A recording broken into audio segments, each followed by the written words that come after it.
प्रेम र ईश्वरको बाटो। उत्रदैछ बसन्त सुस्त सुस्त बाडुली लयमा, खुलिरहेछ चैतको थेत्तर बतास, युवती रुखको चौबन्दीको एक एक तुना। हरियो फरिया फेर्ने तमतयारीमा रहेको जंगल छ नजिकै, फूल हाँसिरहेको फूलदानी छ छेउमा, चराहरू प्रेमलाप गरिरहेको डाली छ झ्यालनेर, पुतलीहरू नाचिरहेको बगैँचा छ नजिकै।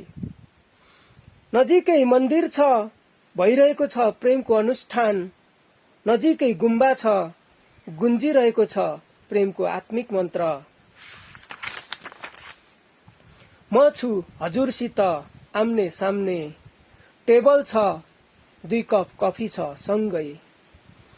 हजुरको कोमलताहरूले छोइरहेका छन् मेरा ढुकढुकी, हजुरको सरसताले छोइरहेको छ मेरो आत्मा। डुब्दैछु उत्रदैछु हजुरको सपाट हृदयमा, उत्रदैछु डुब्दैछु हजुरको निर्बाध आत्मामा। ओ प्रिय मानिस, डुब्नु अघि अँध्यारोको गहिरो समुद्रमा पहाड, छुट्नु अघि साँझको स्टेसनबाट घाम। आउनुहोस् सँगसँगै हिँडौं प्रेम र ईश्वरको बाटो।